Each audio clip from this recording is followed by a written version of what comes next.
Hi, hello, and welcome once again to another session of English online classes. We were discussing about the lesson called Indigo, which was taken from the book The Life of Mahatma Gandhi by Louis Fisher. Okay, and especially we were dealing with an episode that happened in Gandhiji's life. It happened in 1917, and he is telling the story he's telling this about this incident, Louis Fisher, in 1943. Okay, and how his idea of leading India to independence took shape, how he got the crux of what he has to do in order to rout the Britishers from India.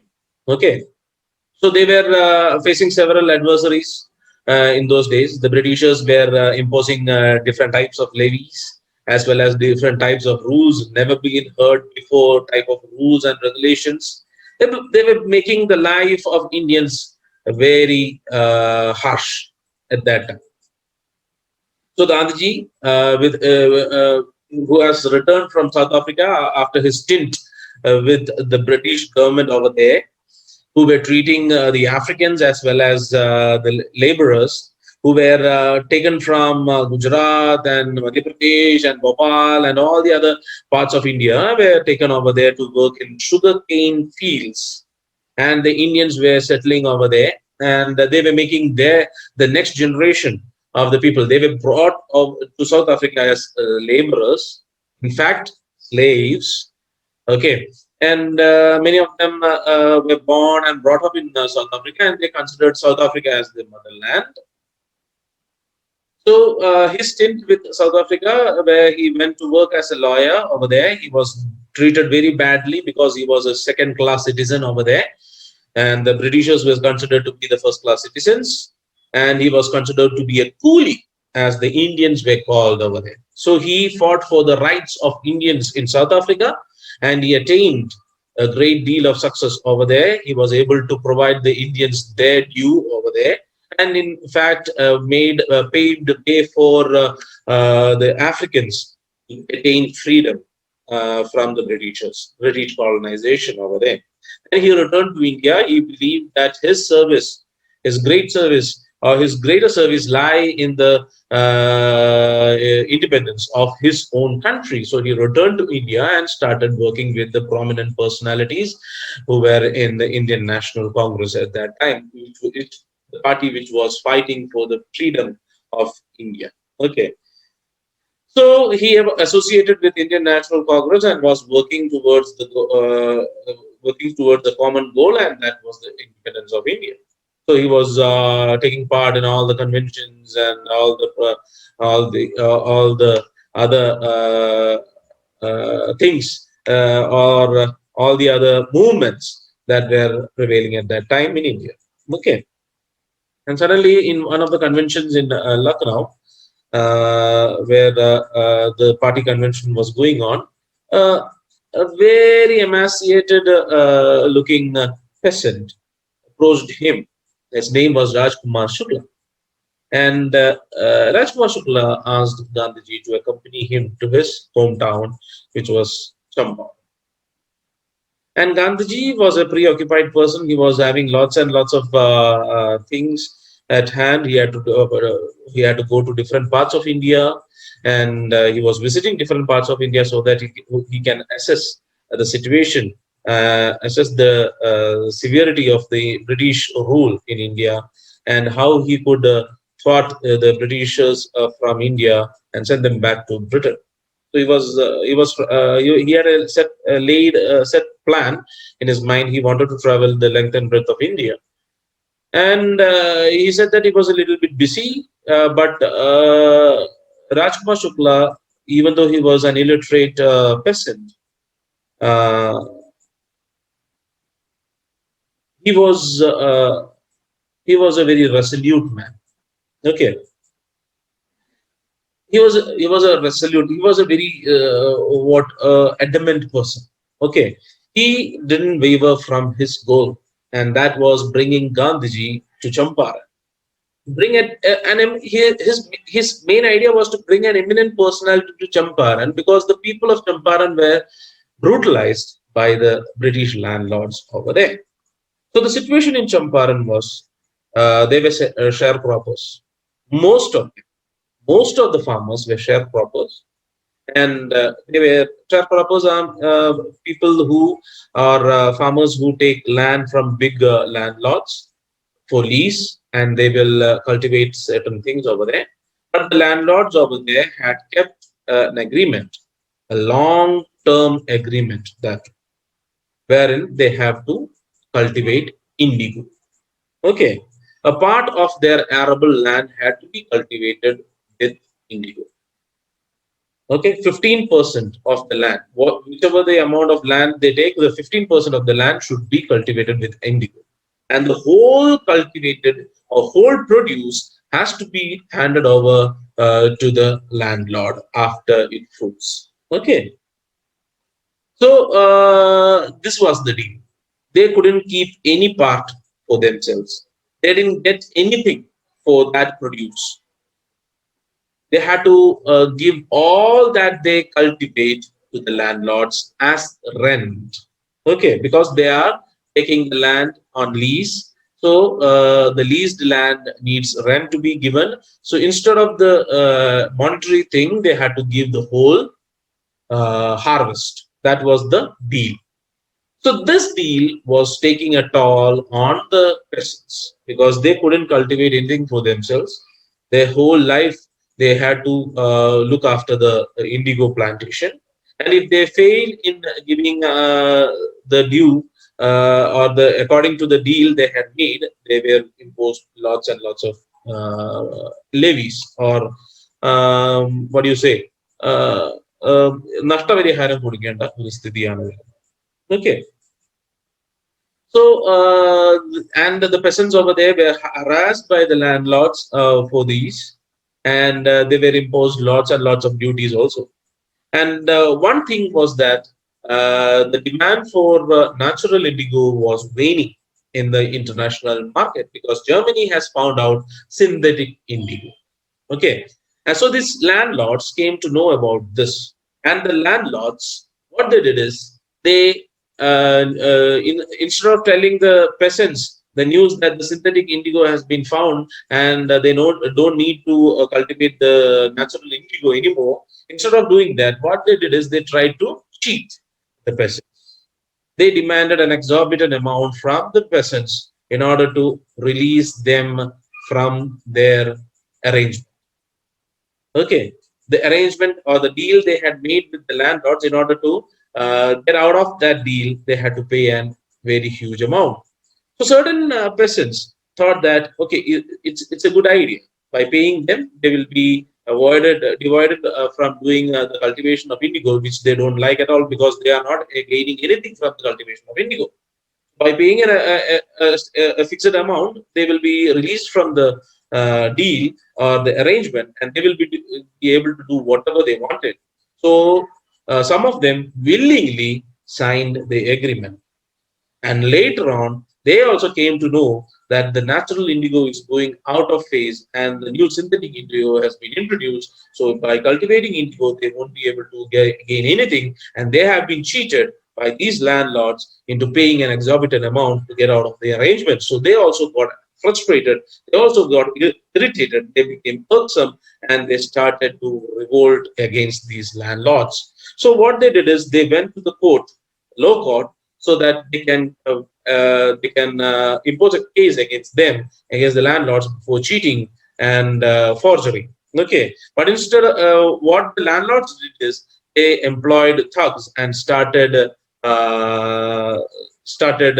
to harass these peasants. Okay, ഈ പാവപ്പെട്ട കർഷകരെയൊക്കെ ഭീഷണിപ്പെടുത്തിയും അവരെ അടിച്ചും തൊഴിച്ചുമൊക്കെ അവരെ കൊണ്ട് ഈ ഒരു arrangement അല്ലെങ്കിൽ ഈ ഒരു ഡീലിലേക്ക് അവരെ സൈൻ ചെയ്യിപ്പിക്കാനും അവരെ സമ്മതിപ്പിക്കാനായിട്ട് ഈ ലാൻഡ് ലോർഡ്സ് മുതിരുകയാണ് ചെയ്യുന്നത്. So that was the situation when Gandhiji was requested to come to Champaran.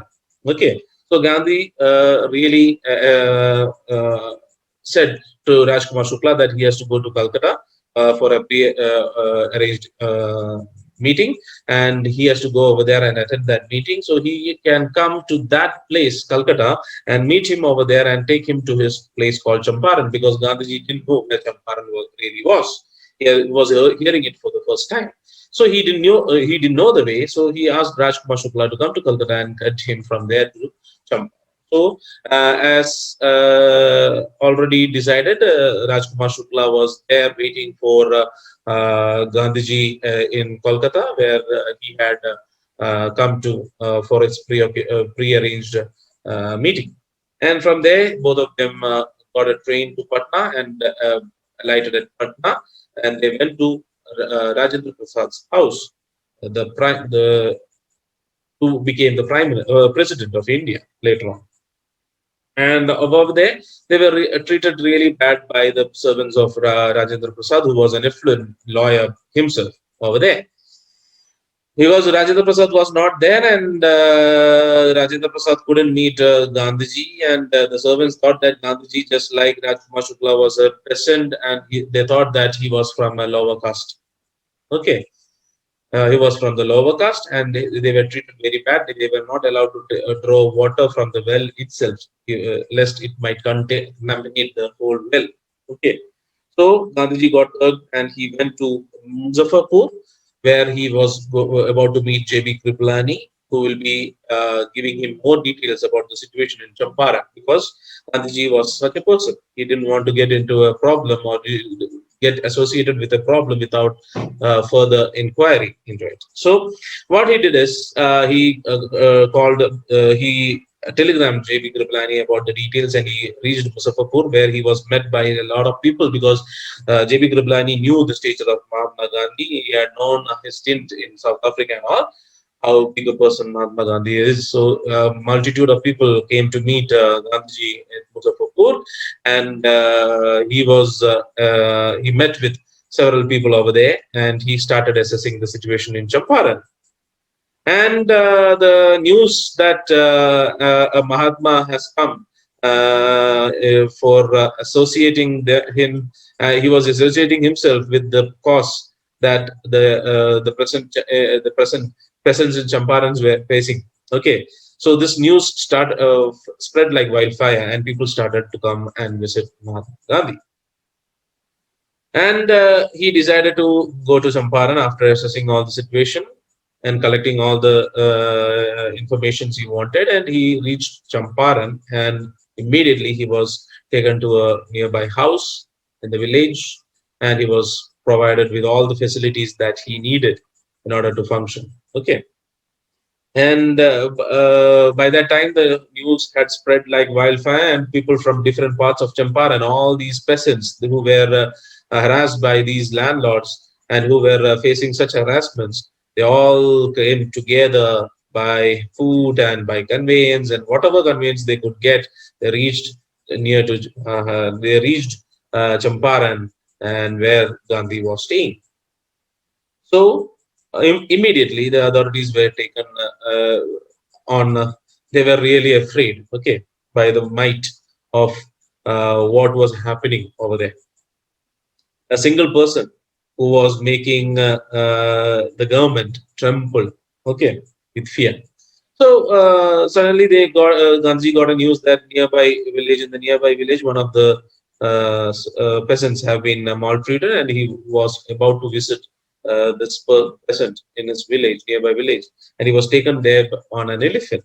Well, while he was being taken over there on an elephant, messenger from the superintendent of police came and asked Gandhiji to follow him in his carriage to the office of the superintendent. Where Gandhiji obliged, and he went along with the messenger to the superintendent's office, where he was served with a notice to leave Champaran, to leave the province as early as possible. But Gandhiji said no. He received it thankfully, and he wrote on the notice that he is going to obey the order. He won't be going. He is staying over here. So for that, he was given a summons to the court. Okay. So Gandhiji, the day before he had to go to the court, the night before he had to go to the court, he sent several telegraphs to Rajendra Prasad, to his ashram in Sabarmati, and also to the viceroy. Okay, a detailed report.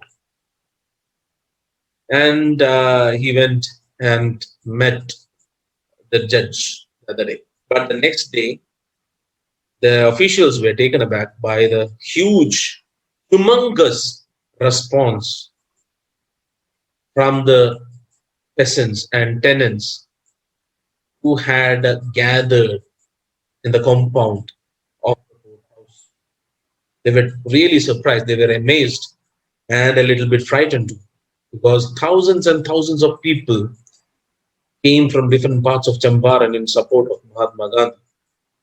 They didn't know Mahatma Gandhi's stint in South Africa, how he did in South Africa. They only knew that Mahatma has come to fight or wage a war for them, who was ready to go to jail for them. So, in order to support Mahatma Gandhi, they came to the courthouse. He was having trouble with the authorities. The person who came for them was having a trouble with the authorities. They only knew that. So, in order to give support to him, in order to save him from the authorities, they gathered together, all together. And this show of strength really made the Britishers afraid. And he was summoned into the courthouse. So the authorities were finding it difficult to handle the huge amount of people that were gathered at the courthouse, and they asked Mahatma Gandhi's help, and he was really happy to help them. He told the people to be quiet, be calm and quiet, and don't make any ruckus over there. He helped the authorities. In fact, he helped the authorities to make them settle down. Okay. And in fact, he was showing the authorities that the Indians were no more afraid of the might and unquestionable might of the British Empire. Okay. They were not afraid of the British Empire at all. And in the courthouse, the prosecutors, they started to delay the case. They wanted to delay the case, so they asked the judge to postpone the case to another day. But Mahatma Gandhi was against it. He pleaded guilty. He said that he was guilty for what he did, and he didn't want to set a bad example to all the people gathered outside, that he is a lawbreaker. And just like him, they also should be breaking the law. He didn't want to show that example to them. He said that he was a law-abiding citizen himself, and he came over there because he wanted to satisfy his conscience. Because he is a human being, and being a human being, he believes that his service should be to his fellow human beings who are suffering from injustice. So, in order to give them justice, he came over there to support them. So, he was having a conflict of duties. So, in order to satisfy his conscience, he came over there. So, whatever he did, he has done in a good sense, not in a bad sense. But if he has broken any law, he should be punished and he should be given his due. He pleaded guilty. So the judge or the magistrate, he said that he will be only pronouncing the sentence after 2 hours. For the 2 hours, Gandhiji should be providing a bail of some amount, but Gandhiji refused to pay the amount. He said that he won't pay a single penny because he doesn't want to prolong this situation anymore further. So the magistrate, he was he's told that Gandhiji was free to go. He didn't want to pay any bail at all. So over there, civil disobedience. So what? First time in the modern India, civil disobedience succeeded. Okay. And after 2 hours, when the court finally convened, they said that the magistrate said that he got a letter from the lieutenant general of the province, the lieutenant governor of the province, saying that they don't want to proceed with any case against Mahatma Gandhi and he is free to go. So It was a very big success. The civil disobedience found success for the first time in modern India, and they decided to go further into this matter. Okay, he was free. Mahatma Gandhi was free. And in between, while the judge had gone to discuss for the 2 hour recess, Mahatma Gandhi and Rajendra Prasad and eminent personalities that has accompanied Rajendra Prasad from Patna, they all sat and discussed what they will be doing. So these lawyers who were representing, some of them who were representing the peasants in the court of law, Gandhiji asked them what they were planning to do if the Gandhiji was taken to jail, what they will do. And the lawyer said that they came for Gandhiji. If Gandhiji is not there, they will readily go back to Patna. Okay. And that is what they were saying. അപ്പോൾ ഗാന്ധിജി ചോദിച്ചു, അപ്പൊ നിങ്ങളൊന്നും ചെയ്യത്തില്ലേ, ഇവർക്ക് വേണ്ടി നിങ്ങളൊന്നും ചെയ്യാൻ നിങ്ങൾക്ക് താല്പര്യമില്ലേ എന്നുള്ള രീതിയിൽ ചോദിച്ച സമയത്ത് അവർ വീണ്ടും ആലോചിച്ച സമയത്ത് അവർ ചിന്തിച്ചത് എങ്ങനെയാണ്, ഒരു വരുത്തനായ ഒരു വ്യക്തി, an outsider who is not at all a person from Champaran itself, not at all from this part of the country also, is from Gujarat. He has come to this part of the state and he is willing to lay his life for the people of Champaran. A total stranger. And people, the lawyers being natives of that place, and they are not willing to even move one finger for the peasants, was not a good thing at all. അത് അവരുടെ ആത്മാഭിമാനത്തെ തന്നെ ചോദ്യം ചെയ്യുന്ന രീതിയിലുള്ള ഒരു സംഭവമായി തീരുമെന്ന് അവർ വിശ്വസിച്ചു. So what they did is they said that they are also willing to go along with Gandhi to jail. So he said that the battle has won already over there. Battle of Champaran has already been. Why? Because he was able to bring all the people together. They were made to think alike. എല്ലാവരെയും ഒരുപോലെ ചിന്തിപ്പിക്കാനുള്ള ഒരു സാഹചര്യം അദ്ദേഹത്തിന് ഉണ്ടാക്കിയെടുക്കാൻ സാധിച്ചു എന്നുള്ളത് കൊണ്ടാണ് അദ്ദേഹം പറയുന്നത്, ഇവിടെ നമ്മൾ യുദ്ധം ജയിച്ചിരിക്കുന്നു എന്നുള്ളത് അദ്ദേഹം അവിടെ പ്രഖ്യാപിക്കുന്നത്, എക്സ്ക്ലെയിം ചെയ്യാണ്. ഓക്കെ. അപ്പം പിന്നെ അങ്ങോട്ടേക്ക് ചാർട്ട് ഔട്ട് ചെയ്യുന്നത് എങ്ങനെയൊക്കെ, ആരൊക്കെ എങ്ങനെയൊക്കെ ജയിലിലേക്ക് പോകണം എന്നുള്ളതാണ്. പക്ഷേ ജയിലിൽ പോകാനുള്ള ഒരു അവസരം ഉണ്ടാവുന്നില്ല. അവിടെ മജിസ്ട്രേറ്റ് വിധിക്കുകയാണ്, ഒരു കേസ് നിലനിൽക്കുന്നില്ല എന്നുള്ള കാര്യം. അതോടൊപ്പം തന്നെ ഗാന്ധിജി ഫ്രീ ആയിട്ട് പോകാനായിട്ട് തീരുമാനിക്കുകയും ചെയ്യും. അതിനിടയിൽ there was an incident where the lawyers came to meet Gandhiji in Muzaffarpur. Okay. Where they said that these are the situations, because he was assessing the situation in Champaran. അപ്പൊ അവരിങ്ങനെ പറയുന്നതിന്റെ ഇടയിൽ അവർ പറഞ്ഞു, നമ്മുടെ ഫീസൊക്കെ ഇത്രയാണ്, പക്ഷേ ഫീസൊന്നും നമുക്ക് കിട്ടുന്നില്ല എന്നുള്ള രീതിയിൽ സംസാരിച്ചപ്പോൾ Gandhiji was really angry. He rebuked, he chided the lawyers. ഇന്ത്യക്കാരായിട്ട് പോലും ഇന്ത്യക്കാരെ സഹായിക്കാനല്ലാതെ അവരുടെ അടുത്ത് കാശ് മേടിക്കാനായിട്ട് ശ്രമിച്ചതിന് അവരെ ചീത്ത പറയുകയാണ് ഗാന്ധിജി ചെയ്യുന്നത്. Okay. He chided the lawyers over there because they were poor peasants. ദൈനംദിനമായിട്ടുള്ള ജീവിതം മുമ്പോട്ടേക്ക് നയിക്കാൻ പോലും പറ്റാത്ത കുറേയേറെ ആൾക്കാരുടെ അടുത്ത് നിന്നും അവരുടെ പിഴിഞ്ഞ് അവരുടെ നിന്ന് പൈസ പിടിച്ചു വാങ്ങുന്ന രീതിയിൽ ലോയേഴ്സ് പെരുമാറുന്നത് കണ്ടപ്പോൾ അദ്ദേഹത്തിന് വളരെയേറെ ദേഷ്യമാണ്. അതിന് ലോയേഴ്സിനെ അദ്ദേഹം ചീത്ത പറയുന്നുണ്ട്. Okay. He was angry towards the lawyers. He rebuked the lawyers, chided the lawyers. Okay. അങ്ങനത്തെ ഒരു ഇൻസിഡന്റ് ഉണ്ടാവുന്നുണ്ട് മുസഫർപൂരിൽ. Okay. And then coming back to Champaran, he, after this historic ruling by the magistrate, he was free. He was free to do whatever he wanted. So they started, with the help of the lawyers and eminent personalities, he started a big campaign to collect evidence. And by collecting the evidence, what he did is he brought in tens and thousands of people, peasants, and got their evidence.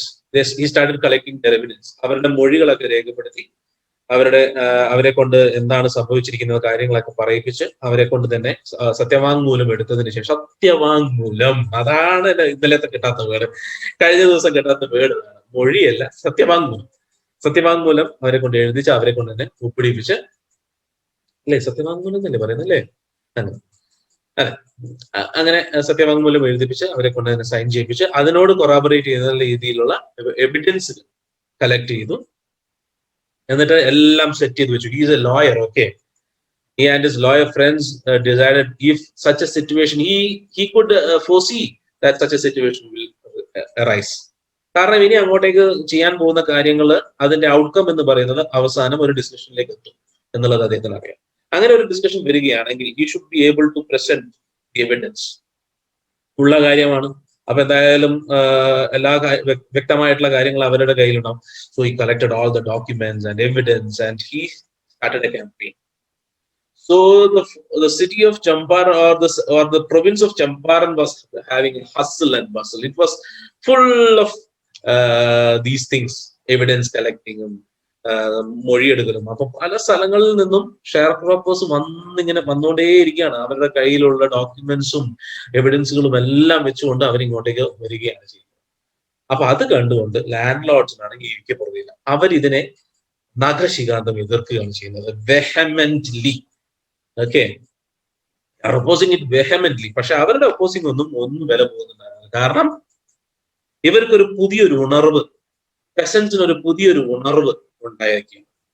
കാരണം എന്താണ്? അവർക്ക് വേണ്ടി പൊരുതാനായിട്ട് ഒരാൾ ഇറങ്ങി തിരിച്ചിരിക്കുന്നു. പിന്മാറുകയില്ല എന്നുള്ള രീതിയിൽ തന്നെയാണ് ഇറങ്ങി തിരിച്ചിരിക്കുന്നത് എന്നുള്ളത് ആ ഒരു കോർട്ട് ഹൗസിൽ വെച്ചുള്ള അനുഭവത്തിൽ നിന്ന് അവർക്ക് മനസ്സിലായി. അവർക്ക് ചെറിയൊരു ഹോപ്പ് ഉണ്ടായി. യെസ്, നമ്മളെ കൊണ്ട് സാധിക്കും എന്നുള്ളത്. അത് ഗാന്ധിജി അവർക്ക് പറഞ്ഞു. ആ ഒരു ബലത്തിന്മേൽ അവരെന്ത് ചെയ്തു? ഇതിനെതിരെ പൊരുതാനായിട്ടുള്ള തീരുമാനത്തിൽ ആ ധൈര്യം അവർക്ക് വന്നു. പൊരുതാനുള്ള ധൈര്യം അവർക്ക് ഉള്ളിലുണ്ടായി. അങ്ങനെ അവരതിനു വേണ്ടി പ്രയത്നിക്കും. അതുകൊണ്ട് തന്നെ ഒരു ലാൻഡ് ലോർഡിനോ ഒരാൾക്കുമോ ഇതിനെ തടുക്കാനായിട്ട് സാധിക്കും. അങ്ങനെ എവിഡൻസ് എല്ലാം കളക്ട് ചെയ്ത് എല്ലാം റെഡിയാക്കി വെച്ച് ഇങ്ങനെ കാത്തു നിൽക്കുന്ന സമയത്താണ് ഗവർണർ ഗാന്ധിജിയെ അദ്ദേഹത്തിന്റെ അടുത്തേക്ക്, ലഫ്റ്റനന്റ് ഗവർണർ, അദ്ദേഹത്തിന്റെ പേരെന്ത്? ഗേറ്റ് അല്ലെ? ഗേറ്റ് എന്നായിരുന്നു അദ്ദേഹത്തിന്റെ പേര്. സർ റിച്ചാർഡ് ഗേറ്റ് എന്നാണ് അദ്ദേഹത്തിന്റെ പേരെന്ത്. അങ്ങനെ റിച്ചാർഡ് ഗേറ്റിനെ ഈ റിച്ചാർഡ് ഗേറ്റ് എന്നാണ് തോന്നുന്നത് അദ്ദേഹത്തിന്റെ പേര്.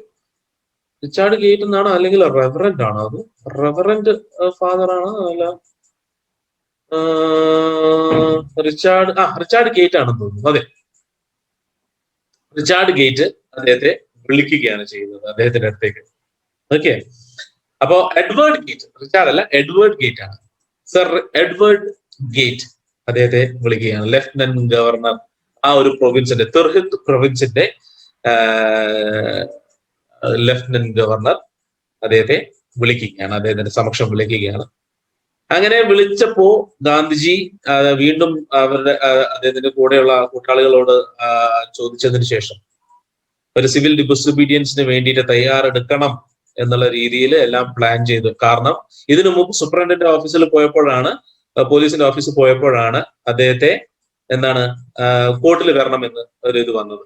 അപ്പൊ ഇനി ഗവർണർ ഇനിയിപ്പോ വേറെ എന്തെങ്കിലും ചതിക്കുഴി കൊണ്ടാണോ വിളിക്കുന്നത് എന്ന് അറിയാത്തത് കൊണ്ട് അദ്ദേഹം അന്ന് ഇപ്പൊ ഫോർ എക്സാമ്പിൾ ഗാന്ധിജി തിരിച്ചു വന്നിട്ടില്ലെങ്കിൽ, അല്ലെ അറസ്റ്റ് ചെയ്യപ്പെടുകയാണെങ്കിൽ എന്തൊക്കെ ചെയ്യണം എന്നുള്ളത് ആദ്യമേ മുൻകരുതലുകൾ എടുത്തിട്ടാണ് ഗാന്ധിജി പോകുന്നത്. അങ്ങനെ ഗാന്ധിജി പോയി, അവിടെ പോയി ഒരു അരമണിക്കൂറോട് കണ്ടു കഴിഞ്ഞ് തീരുമെന്ന് തോന്നിയിരുന്ന ഒരു സാഹചര്യം 4 ഇന്റർവ്യൂസിലേക്കാണ് നീണ്ടു നിന്നത്. 4 നീണ്ട ഇന്റർവ്യൂസിലേക്ക് നീണ്ടു നിന്നു. അങ്ങനെ ഈ ഇന്റർവ്യൂസിന്റെ എല്ലാം കൂടിക്കാഴ്ചകളുടെ എല്ലാം അവസാനമായി ലഫ്റ്റനന്റ് ഗവർണർ ഒരു കമ്മീഷൻ രൂപീകരിക്കാൻ തീരുമാനിക്കുകയാണ്. ഈ കമ്മീഷനിൽ 3 ആൾക്കാരാണ്, റെപ്രസെന്റേറ്റീവ്സ് ആണുള്ളത്. ഒന്നെന്ന് പറയുന്നത് ലാൻഡ് ലോർഡ്സിനെ റെപ്രസെന്റ് ചെയ്തുകൊണ്ട്, പിന്നെ ഒന്നെന്ന് പറയുന്നത് ഗവൺമെന്റ് ഒഫീഷ്യൽസിനെ റെപ്രസെന്റ് ചെയ്തുകൊണ്ട്, പിന്നെ ഒന്നെന്ന് പറയുന്നത് പെസൻസിനെ റെപ്രസെന്റ് ചെയ്തു. ലാൻഡ് ലോർഡ്സിനെ റെപ്രസെന്റ് ചെയ്തത് ബ്രിട്ടീഷേഴ്സ് ആണ്, ഒഫീഷ്യൽസിനെ റെപ്രസെന്റ് ചെയ്ത് ബ്രിട്ടീഷേഴ്സ് ആണ്, പെസൻസിനെ റെപ്രസെന്റ് ചെയ്ത് വെറും ഗാന്ധിജി മാത്രമേ ഉണ്ടായിരുന്നുള്ളൂ. അങ്ങനെ ഒരു കമ്മീഷൻ രൂപീകരിക്കുന്നു. ഈ ഒരു ഷെയർ ക്രോപ്പേഴ്സിന്റെ പ്രശ്നങ്ങളെ കുറിച്ച് പഠിക്കുവാനും അതിനെ ഒരു തീരുമാനത്തിലേക്ക് എത്തുവാനും വേണ്ടിയിട്ടാണ് ഇങ്ങനെ ഒരു കമ്മിറ്റി രൂപീകരിക്കുന്നത്. അങ്ങനെ കമ്മിറ്റി കൂടുന്നു. കമ്മിറ്റി കൂടിയതിനു ശേഷം സംഭവിക്കുന്നത് എന്താന്ന് വെച്ചിട്ടുണ്ടെങ്കിൽ, ഗാന്ധിജി കമ്മിറ്റി കൂടിയ സമയത്ത് ഇദ്ദേഹത്തിന്റെ അടുത്തുണ്ടായിരുന്ന എല്ലാ എവിഡൻസും കൊണ്ടുപോയി അവരുടെ മുന്നിൽ അങ്ങ് അതെന്ന് പറഞ്ഞു കഴിഞ്ഞിട്ടുണ്ടെങ്കിലോ ഒരു ഭീമാകാരമായിട്ടുള്ള എവിഡൻസ് തന്നെയായിരുന്നു. കാരണം ഒരു ഹിമാലയൻ, ഒരു മൗണ്ടൻ കണക്കായിരുന്നു എവിഡൻസ് ഉണ്ടായിരുന്നത്. അത്രയ്ക്കും കാര്യങ്ങൾ, 10,000-കണക്കിന് ആൾക്കാരുടെ സത്യവാങ്മൂലങ്ങൾ, അതോടൊപ്പം തന്നെ അതിനോട് അനുബന്ധിക്കുന്ന എവിഡൻസുകൾ, ഡോക്യുമെന്റുകൾ എല്ലാം ഗാന്ധിജി എന്ത് ചെയ്തു, അവരുടെ മുമ്പിൽ കൊണ്ടുപോയി. അങ്ങനെ 2-3 ദിവസം കൊണ്ട് തീരുമെന്ന് വിചാരിച്ചിരുന്ന പ്രശ്നം ഗാന്ധിജിയുടെ ഏകദേശം 1 വർഷത്തോളം, ജീവിതത്തിലെ 1 വർഷത്തോളം ആ ഒരു ചമ്പാരൻ എപ്പിസോഡിലേക്ക് വേണ്ടി എടുക്കപ്പെട്ടു. ഇതിനു വേണ്ടി പ്രയത്നിച്ച് 1 വർഷത്തോളം അദ്ദേഹത്തിന് അവിടെ നിൽക്കേണ്ട ഒരു അവസ്ഥ വന്നു എന്നുള്ളതാണ്. അങ്ങനെ ഒഫീഷ്യൽ ഇൻക്വയറി നടക്കുന്നു. ഒഫീഷ്യൽ ഇൻക്വയറിയിൽ അദ്ദേഹം ഈ എല്ലാ കാര്യങ്ങളും വെക്കുന്നു. അങ്ങനെ അവർക്ക് മനസ്സിലാവുന്നു, ഒഫീഷ്യൽസിനും ലാൻഡ് ലോർഡ്സിന്റെ റെപ്രസെന്റേറ്റീവ്സിനും മനസ്സിലാവുന്നു അവർ തെറ്റുകാരാണെന്നുള്ളത്. അതിനുവേണ്ടി എന്ത് പ്രായശ്ചിത്തം വേണമെങ്കിലും നമ്മൾ ചെയ്യാം. പക്ഷേ അവർ ചോദിക്കുന്നത് ഗാന്ധിജിയുടെ അടുത്ത്, എന്താണ് നിങ്ങൾ ഉദ്ദേശിക്കുന്നത്, നിങ്ങൾക്ക് എത്രയാണ് തിരിച്ചു നൽകേണ്ടത്? കാരണം കുറേയേറെ കാശ് ഇവർ മേടിച്ചിട്ടുണ്ട് ഈ പാവപ്പെട്ട കർഷകരെടുത്ത്. അപ്പൊ നിങ്ങൾക്ക് എന്താണ് വേണ്ടത്, നിങ്ങൾ എന്താണ് ഉദ്ദേശിക്കുന്നത് തിരിച്ചു വേണ്ടതായിട്ട്? അപ്പൊ അവര് വിചാരിച്ചെന്താണ്, ഗാന്ധിജി മുഴുവൻ പൈസയും ചോദിക്കും എന്നുള്ളതാണ്. പക്ഷെ ഗാന്ധിജി ചോദിച്ചത് 50% മാത്രമാണ്. 50% of what they had forcefully taken from the peasants through deceit. ചതിയിലൂടെ അവരിൽ നിന്നും പിടിച്ചു പറിച്ച എക്സ്റ്റോർട്ടഡ് മണി, അതിന്റെ 50% നിങ്ങൾ തന്നാൽ മതി എന്നുള്ളതാണ് അവർ പറഞ്ഞത്. അത് ശരിക്കും അവരെ പോലും അമ്പരപ്പിച്ചു. കാരണം അവർ പ്രതീക്ഷിച്ചത് മുഴുവനും ചോദിക്കും എന്നുള്ളതാണ്. അതാണ് ഗാന്ധിജിയുടെ ടാക്ടിക്സ് ആണ് അവിടെ. ഓക്കെ, വളരെ കണ്ണിങ് ആയിട്ടുള്ള ഒരു ലോയർ ആണ് എന്നുള്ളത് നമുക്ക് ബോധ്യപ്പെടുത്തുന്നതും അതോടൊപ്പം തന്നെ നമ്മളെ പോലും ആശ്ചര്യപ്പെടുത്തുന്നതുമായിട്ടുള്ള ഒരു തീരുമാനമാണ് ഗാന്ധിജി അവിടെ എത്തിക്കൊണ്ടത്, അല്ലേ? നമ്മളാണെങ്കിൽ ഇത് മാത്രം പോരാ, നമ്മൾ എത്രയാണോ നിങ്ങൾക്ക് നൽകിയത് അത് മാത്രം പോരാ, നിങ്ങൾ എത്ര കാലം ആ കാശ് നിങ്ങളെ കയ്യിൽ വെച്ചോ അതിനുള്ള പലിശയും തരണം എന്ന് നമ്മൾ പറയും, അല്ലേ? അവർ വഴങ്ങുന്നു എന്ന് കണ്ടാൽ നമ്മൾ അത് പറയാൻ തോന്നും. പക്ഷെ അവിടെ ഗാന്ധിജി അതല്ല ചിന്തിച്ചത്. ഗാന്ധിജിയുടെ ചിന്താ രീതി വേറെ രീതിയിലാണ്. അങ്ങനെ 50% ചോദിച്ചപ്പോ അവർ ഇങ്ങോട്ടേക്ക് പറഞ്ഞു, 50%മോ 25% പോരെ എന്നുള്ളത് അവിടുത്തെ റെപ്രസെന്റേറ്റീവ്സ്, ലാൻഡ് ലോർഡിന്റെ റെപ്രസെന്റേറ്റീവ്സ് പറഞ്ഞു. ഈ 50% തന്നെ ഉറച്ചു നിൽക്കും എന്നാണ് അവർ പ്രതീക്ഷിച്ചത്. ഗാന്ധിജി ഈ 50% തന്നെ ഉറച്ചു നിൽക്കും, അതിൽ നിന്ന് വ്യതിചലിക്കില്ല എന്ന് പ്രതീക്ഷിച്ചുകൊണ്ട് തന്നെ അവരെന്ത് ചെയ്തു, 25% പോരെ, 25% തരാൻ ഞങ്ങൾ തയ്യാറാണ് എന്ന് ലാൻഡ് ലോർഡ്സിന്റെ റെപ്രസെന്റേറ്റീവ് പറഞ്ഞു. ഗാന്ധിജി ഉടനടി അത് സമ്മതിക്കുകയാണ് ചെയ്തത്. ഒരു പ്രതിഷേധവുമില്ലാതെ, അതിനെ എതിർക്കാതെ അത് ഉടനടി സമ്മതിച്ചു കൊടുക്കുകയാണ് ചെയ്യുന്നത്. അതും അവരെ വളരെ ആശ്ചര്യപ്പെടുത്തുകയാണ്. അത് ഈ കാര്യം പറയുന്നത് അവിടെ പ്രസന്റ് ആയിരുന്ന ഒരു റെവറൻ ഉണ്ടായിരുന്നു, റെവറൻ JC ഹോഡ്ജ് എന്ന് പറയുന്ന ഒരു വ്യക്തിയാണ്. Z ആണ്, JZ ഹോഡ്ജ് എന്ന് പറയുന്ന ഒരു റെവറന്റ്. അദ്ദേഹം ഈ ഒരു കാര്യപരിപാടികൾ നേരിട്ട് വീക്ഷിച്ച ഒരു വ്യക്തിയാണ്. അദ്ദേഹമാണ് കാര്യങ്ങൾ പറയുന്നത്. കാരണം അദ്ദേഹത്തെ പോലും അമ്പരപ്പിച്ചുകൊണ്ടാണ് ഗാന്ധിജി അങ്ങനെ ഒരു തീരുമാനം എടുത്തത്. അത് എന്തുകൊണ്ടാണ് എടുത്തത് എന്നുള്ളത് ഗാന്ധിജി പിന്നീടാണ് പറയുന്നത്, വ്യക്തമാക്കുന്നത്. കാരണം അവിടെ പൈസ ആയിരുന്നില്ല പ്രധാനം. പൈസയ്ക്ക് യാതൊരുവിധ ഇമ്പോർട്ടൻസ് ഉണ്ടായിരുന്നില്ല. The amount, it didn't matter at all. What mattered was the prestige of those land. ആത്മാഭിമാനം, അതിന് ക്ഷതം ഏൽപ്പിക്കുക എന്നുള്ളതായിരുന്നു ഗാന്ധിജിയുടെ ഏക ലക്ഷ്യം. ഒരു വ്യക്തിയുടെയോ ഒരു സമൂഹത്തിന്റെയോ ആത്മാഭിമാനത്തിനാണ് ക്ഷതമേൽക്കുന്നതെങ്കിൽ അവർക്ക് അവിടെ പൈസയൊന്നും പിന്നെ യാതൊരു ഇതും നിൽക്കും, ഒരു സ്ഥാനവും ലഭിക്കുന്നില്ല. പൈസ ഒന്നൊന്നുമല്ല. പിന്നെ wealth and money and all these materialistic things are nothing before prestige. ഇവിടെ ആത്മാഭിമാനത്തിന് മുന്നിൽ ഇതിനൊന്നും യാതൊരു വാല്യൂയും ഇല്ല എന്നുള്ളത് ഗാന്ധിജി അറിയാം. ആത്മാഭിമാനത്തിനാണ് ക്ഷതം ലഭിച്ചത്. അതോടൊപ്പം തന്നെ അവർക്കൊക്കെ ഒരു പാഠമാണ് ഗാന്ധിജി പറഞ്ഞു കൊടുക്കാൻ ഉദ്ദേശിക്കുന്നത്. ഇത്രയും കാലം അജയ്യരായിരുന്ന, ഒരു കാലത്തും തോൽവി സംഭവിക്കില്ല എന്ന് വിചാരിച്ചിരുന്ന, നിയമങ്ങളൊന്നും അവർക്ക് യാതൊരുവിധ ഇതും നൽകുന്നില്ല. അതായത് നിയമങ്ങൾക്കും മുകളിലാണ് അവര് എന്നുള്ളൊരു ധാരണ അവർക്കുണ്ടായിരുന്നു, ലാൻഡ് ലോർഡ്സ്. നമ്മൾ ബ്രിട്ടീഷേഴ്സാണ്. ഈ നിയമങ്ങളൊക്കെ രണ്ടാം കിട സിറ്റിസൺസ് ആയിട്ടുള്ള ഇന്ത്യൻസിന് വേണ്ടിയിട്ടുള്ളതാണ് എന്നായിരുന്നു അവരുടെ ചിന്ത. പക്ഷെ അവരും നിയമങ്ങൾക്ക് അതീതമാണ്, അവരും നിയമങ്ങൾക്കടിയിലാണ്, അവരും നിയമങ്ങൾ പാലിച്ചേ മതിയാവുള്ളൂ, അവരും നിയമങ്ങൾ അനുസരിച്ച് ജീവിച്ചേ മതിയാവുള്ളൂ എന്നുള്ളൊരു കൊട്ട് ഗാന്ധിജി അവർക്ക് നൽകുകയാണ്. അതായിരുന്നു ഗാന്ധിജിയുടെ ഏക ലക്ഷ്യം. And through that he was able to show them their real position in this society. They had to succumb, or they had to oblige to the order, and the deadlock was broken. അപ്പോ കാര്യങ്ങളൊന്നും നടക്കുന്നില്ല എന്നുള്ള സ്ഥിതിയിൽ നിന്നും ചെറിയൊരു ഇത് ഉൾത്തിരിഞ്ഞു വന്ന് ഒരു പോംവഴി ഉൾത്തിരിഞ്ഞു വന്നിരിക്കുകയാണ്. അങ്ങനെ ചമ്പാരനിലെ പ്രശ്നം അവിടെ അവസാനിക്കുകയാണ്. 25% ചമ്പാരനിലെ പെസൻസ് ലാൻഡ് ലോർഡ്സ് നൽകിയ പൈസയിൽ നിന്നും 25% കിട്ടും. അതോടൊപ്പം ഈ എഗ്രിമെന്റിൽ നിന്ന് അവരെ ഒഴിവാക്കുകയും ചെയ്യും എന്നുള്ളതായി തീരും. അവിടെ വിജയം ഗാന്ധിജിക്കാണ് ലഭിക്കുന്നത്. ഗാന്ധിജിക്ക് മാത്രമല്ല അവിടെ ഉണ്ടായിരുന്ന പെസൻസിനും ലഭിക്കുന്നു. ഓക്കെ, ഇനി ലാസ്റ്റ് പാർട്ടിലേക്കാണ് നമ്മൾ കിടക്കാൻ പോകുന്നത്. Last part of the lesson called Indigo. ആ ഒരു പാർട്ടിലേക്കാണ് നമ്മൾ പോകുന്നത്. And we will go through this events justified. അപ്പൊ അതുവരെയാണ് നമ്മൾ നിന്നത്. Okay, now the present so that he had rights and defenders, he learned courage. അതോടൊപ്പം തന്നെ ഗാന്ധിജി അവരെ പെസൻസിന് കൂടി, അതായത് പാവപ്പെട്ട കർഷകർക്ക് കൂടി ഒരു കാര്യം മനസ്സിലാക്കി കൊടുത്തു. ആ ബ്രിട്ടീഷേഴ്സ് എന്ന് പറയുന്നത് മാത്രമല്ല, അവര് ഒരു കാലത്തും നിയമത്തിന് മുകളിലല്ല, അവർ നിയമത്തിന് കീഴിലാണ് എന്നുള്ളത് കാണിച്ചു കൊടുത്തു. കൂടാതെ ഇവരെ നമുക്ക് ഭയക്കേണ്ട ആവശ്യമില്ല, ഇവരും നമ്മളെ പോലെ സാധാരണ ജനമാണ്, മനുഷ്യരാണ് എന്നൊരു ഗാന്ധിജി കാണിച്ചു കൊടുത്തു. നമ്മുടെ അവകാശങ്ങൾ നമ്മൾ തന്നെ നേടിയെടുക്കേണ്ടതുണ്ട് എന്ന് ഗാന്ധിജി പെസൻസിന് കാണിച്ചു കൊടുത്തു. അവർക്ക് ധൈര്യം അവർക്ക് ഉള്ളിൽ ഒരു കാലത്തും ഉണ്ടാവാതിരുന്ന ധൈര്യം അവർക്ക് നൽകുവാനായിട്ടും ഗാന്ധിജിക്ക്. ഇതോടുകൂടി ഗാന്ധിജിയുടെ അവിടുത്തെ പ്രയത്നങ്ങളെല്ലാം തീർന്നു എന്ന് ചോദിച്ചു കഴിഞ്ഞാൽ അതിനെക്കുറിച്ചാണ് ഇനി നമ്മൾ മനസ്സിലാക്കാൻ പോകുന്നത്. ഗാന്ധിജി അവിടെ വെച്ച് നിർത്തിയില്ല എന്നുള്ളതാണ്. Events justified Gandhi's position. Within a few years, the British planters abandoned their estates, which reverted to the peasants. Indigo sharecropping disappeared. ഈ സംഭവങ്ങൾക്കെല്ലാം തന്നെ ഗാന്ധിജി വിചാരിച്ച കാര്യങ്ങളെല്ലാം സത്യമാണെന്ന് വരത്തക്ക രീതിയിൽ കാര്യങ്ങൾ പിന്നീട് അങ്ങോട്ടേക്ക് നടക്കുകയുണ്ടായി എന്നാണ് പറയുന്നത്.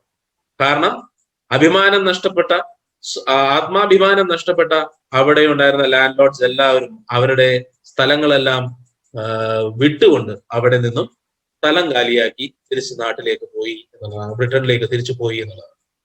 Within a few years, the British planters abandoned their estates. ഒന്നും വേണ്ട, ഇത് ഇവിടെ തന്നെ നിന്നോട്ടെ എന്ന് പറഞ്ഞ് അവര് വിട്ട് കളഞ്ഞിട്ട് പോവുകയാണ് ചെയ്തത്. അപ്പൊ അങ്ങനെ വിട്ട് കളയുമ്പോൾ എന്തായി, അവിടെ ജോലി ചെയ്തിരുന്ന പാവപ്പെട്ട കർഷകരിലേക്ക് ആ സ്ഥലം കൈമാറപ്പെട്ടു എന്നുള്ളതാണ്. അവരിലേക്ക് ആ സ്ഥലം തിരിച്ചു വന്നു എന്നുള്ളതാണ്. Which reverted to the peasants, returned back to the peasants. Indigo sharecropping disappeared. അതോടുകൂടി ഇൻഡിഗോ കൾട്ടിവേഷൻ അല്ലെങ്കിൽ ഇൻഡിഗോ ഷെയർ ക്രോപ്പിംഗ് ഇല്ലാതായി എന്നുള്ളതാണ്. Gandhi never contented himself with large political or economic solutions. He saw the cultural and social backwardness in Champaran villages and wanted to do something about it immediately. He appealed for teachers. Mahadev Desai and Narhari Parikh, two young men who had just joined Gandhi as disciples, and their wives volunteered for the work. Several more came from Bombay, Pune, and other distant parts of the world, of the land. Devdas, Gandhi's youngest son, arrived from the ashram, and so did Mrs. Gandhi. Primary schools were opened in 6 villages. Kasturbai taught the ashram rules on personal cleanliness and community sanitation. അദ്ദേഹം അവിടെ കൊണ്ട് നിർത്തിയില്ല. he was never contented. He was never content. Content എന്ന് പറഞ്ഞാൽ willing to accept something, satisfied. He was never satisfied with these success that he attained in political or economic solution. അദ്ദേഹം അവിടെ വെച്ച് നിർത്തിയില്ല. അദ്ദേഹത്തിന് അത് മാത്രമായിരുന്നില്ല അദ്ദേഹത്തിന്റെ ലക്ഷ്യം. താഴേക്കിടയിൽ കിടക്കുന്ന വ്യക്തികളെ മുകളിലേക്ക് കൊണ്ടുവരിക, അവർക്കും നല്ല ജീവിതം നൽകുക എന്നുള്ളതാണ് അദ്ദേഹത്തിന്റെ ജീവിത ലക്ഷ്യം. അതിനായി അദ്ദേഹം പിന്നീട് അങ്ങോട്ടേക്ക് പ്രവർത്തിക്കാൻ തുടങ്ങി. He saw the cultural and social backwardness in the Champaran villages and wanted to do something about it immediately. Rajkumar Shukla പോലുള്ള വ്യക്തികൾ എന്ന് പറയുന്നത് ഇല്ലിറ്ററേറ്റ് ആയിട്ടുള്ള, പഠിപ്പും വിവരവും ഇല്ലാത്ത കർഷകരായിരുന്നു. അവരുടെ കുടുംബവും അതുപോലെ തന്നെയായിരുന്നു. അതിനൊന്നും അവർ യാതൊരുവിധ മൂല്യം കൽപ്പിച്ചിരുന്നില്ല. പക്ഷെ അവരിലേക്കും ആ മൂല്യങ്ങളെല്ലാം തന്നെ ഇൻസ്റ്റിൽ ചെയ്യണമെന്നാണ് ഗാന്ധിജി പിന്നീട് ചിന്തിച്ചത്. So immediately wrote to his disciples. അങ്ങനെ രണ്ട് വ്യക്തികൾ, Mahadev Desai and Narhari Parikh, teachers who became, അവരുടെ കുടുംബവും എല്ലാവരും ചേർന്ന് ചമ്പാരനിലേക്ക് വരികയാണ്. അവരാണെങ്കിൽ ഗാന്ധിജിയുടെ ശിഷ്യരായിട്ട് കുറച്ചു കാലമേ ആയിട്ടുള്ളൂ. അവര് ആശ്രമത്തിൽ നിന്നും ഇങ്ങോട്ടേക്ക് വരികയാണ്. അവര് വോളണ്ടിയർ ചെയ്യാണ്. അവര് സ്വമേധയാ അവര് ഈ ഒരു കാര്യത്തിലേക്ക് അവരെ കൊണ്ടുവരികയാണ് ചെയ്യുന്നത്. അങ്ങനെ കുടുംബസമേതം അവർ രണ്ടുപേരും കുടുംബസമേതം അവിടെ വരുന്നു. കുട്ടികളെ പഠിപ്പിക്കാനുള്ള ഇതിനായിട്ട് തയ്യാറെടുക്കുന്നു. അവര് മാത്രമായിരുന്നില്ല, കൂടുതൽ പേര് ഇന്ത്യയുടെ പല ഭാഗങ്ങളിൽ നിന്നും, ബോംബെയിൽ നിന്നും, പൂനെയിൽ നിന്നും, അതോടൊപ്പം ദൂര ദേശങ്ങളിൽ നിന്നും പലരും ആ സ്ഥലത്തേക്ക്, ചമ്പാരനിലേക്ക് വരികയാണ്. അവിടെയുള്ള സാധാരണക്കാരെ, അവരെ വെളിച്ചത്തിലേക്ക് നയിക്കുവാനായിട്ട് പല സ്ഥലങ്ങളിൽ നിന്നും ആൾക്കാർ എത്തി തുടങ്ങിയത്. കൂടാതെ അദ്ദേഹത്തിന്റെ മകൻ, യങ്ങസ്റ്റ് സൺ ദേവദാസ്, അമ്മയോടൊപ്പം കസ്തൂർബായോടൊപ്പം ആശ്രമത്തിൽ നിന്നും വരികയാണ്. എന്തിനാണ്? അവിടെയുള്ള ആൾക്കാരെ ആശ്രമത്തിന്റെ ചില നിയമങ്ങൾ പഠിപ്പിക്കാനാണ്. ആശ്രമത്തിന്റെ നിയമങ്ങൾ എന്ന് പറയുന്നത് എന്താണ്? ക്ലെൻലിനെസ് ആണ്. പേഴ്സണൽ ഹൈജീൻ ആൻഡ് ക്ലെൻലിനെസ്, സ്വന്തമായി ശുചിത്വം. ഇപ്പോ നമ്മളെ നാട്ടില് പല സ്ഥലത്തും നടക്കുന്ന കാര്യമാണ് ശരിക്കും അത്. വലിയ കൊട്ടിഘോഷിച്ചൊക്കെ പലരും നടത്തുന്നത് പണ്ട് ഗാന്ധിജി വിഭാവനം ചെയ്തിട്ടുള്ള കാര്യങ്ങളാണ്. Okay, cleanliness, personal cleanliness and community sanitation. പണ്ട് കാലങ്ങളിലൊക്കെ തുറസായ സ്ഥലങ്ങളിൽ എവിടെ സ്ഥലം കിട്ടിയാലും അവിടെ പോയി ഒക്കെ ചെയ്യുന്ന പരിപാടിയായിരുന്നു. ഓക്കെ, അതിനൊക്കെ ഒരു ചിട്ടവും വട്ടവും ഒക്കെ ഉണ്ടെന്നും അതൊക്കെ അതേ രീതിയിൽ ചെയ്യണമെന്നും ഗാന്ധിജി പഠിപ്പിച്ചിരുന്നു അദ്ദേഹത്തിന്റെ ആശ്രമത്തിലും അതോടൊപ്പം തന്നെ മറ്റുള്ള സാഹചര്യത്തിലൂടെ. അപ്പൊ അതേപോലെ തന്നെ അത് ഗാന്ധി എന്ന സിനിമ കാണുകയാണെങ്കിൽ നിങ്ങൾക്ക് മനസ്സിലാവും, കസ്തൂർബായുമായിട്ട് ചെറിയൊരു വഴക്ക് വരെ ഉണ്ടാകുന്നുണ്ട് ടോയ്ലറ്റ് ക്ലീൻ ചെയ്യുന്നതിന്റെ കുറിച്ച്. നമ്മള് ടോയ്ലറ്റിൽ പോകുന്നു, നമ്മുടെ ഒരു വൃത്തികേട് മറ്റുള്ളവരെ കൊണ്ട് ക്ലീൻ ചെയ്യിപ്പിക്കുന്നത് ശരിയല്ല എന്നുള്ളത് ഗാന്ധിജിയുടെ ഒരു ഇതായിരുന്നു. നമ്മൾ തന്നെയാണ് നമ്മള് വൃത്തികേട് ക്ലീൻ ചെയ്യേണ്ടത് എന്നുള്ളതാണ് അദ്ദേഹം പറഞ്ഞ ഒരു പ്രധാനപ്പെട്ട കാര്യം. അത് കമ്മ്യൂണിറ്റി സാനിറ്റേഷൻ അതിന്റെ ഭാഗമായിട്ട് അദ്ദേഹം കൊണ്ടുവരികയാണ് ചെയ്യുന്നത്. അവിടുത്തെ ഹെൽത്ത് കണ്ടീഷനൊക്കെ വളരെ മോശമായിരുന്നു ചമ്പാരനിലേത്. അതിനുവേണ്ടി അദ്ദേഹം കുറെ കാര്യങ്ങൾ ചെയ്തു. ഹെൽത്ത് കണ്ടീഷൻസ് വെർ മിസറബിൾ എന്നാണ് പറഞ്ഞിരിക്കുന്നത്. വളരെ ദയനീയമായിട്ടുള്ള സിറ്റുവേഷൻ ആയിരുന്നു അവിടെ. Gandhi got a doctor to volunteer his services for 6 months. 6 മാസത്തേക്ക് ആ ജനങ്ങൾക്ക് വേണ്ടി പ്രയത്നിക്കാനായിട്ട് ഒരു ഡോക്ടറെ അദ്ദേഹം ക്ഷണിച്ചു. ഒരു മടിയും കൂടാതെ ഡോക്ടേഴ്സ് അവിടേക്ക് വരികയാണ്. 3 medicines വെർ അവൈലബിൾ. 3 മെഡിസിൻസിനാണ് അവിടെ ആവശ്യമുണ്ടായിരുന്നത്. ഒന്നെന്ന് പറയുന്നത് കാസ്റ്റർ ഓയിൽ, പിന്നെ എന്ന് പറയുന്നത് ക്വിനൈൻ, പിന്നെ എന്ന് പറയുന്നത് സൾഫർ ഓയിൻമെന്റ്. ഇത്രയുമാണ്. കാസ്റ്റർ ഓയിൽ എന്ന് പറഞ്ഞാൽ ആവണക്കെണ്ണ. ഓക്കെ, ആവണക്കെണ്ണ എന്ന് പറയുന്ന സാധനം. ആവണക്കെണ്ണ എണ്ണയില്ലേ, എണ്ണ, ആവണക്കായയുടെ എണ്ണയാണ് ആവണക്കെണ്ണ. അതിനാണ് കാസ്റ്റർ ഓയിൽ. പണ്ട് കാലങ്ങളിൽ പല ഇതിലും ഉപയോഗിക്കുന്നതായിരുന്നു ഒരു ഓയിലായിരുന്നു കാസ്റ്റർ ഓയിൽ എന്ന് പറയുന്നത്. ക്വിനൈൻ എന്ന് പറയുന്നത് മലേറിയ പോലുള്ള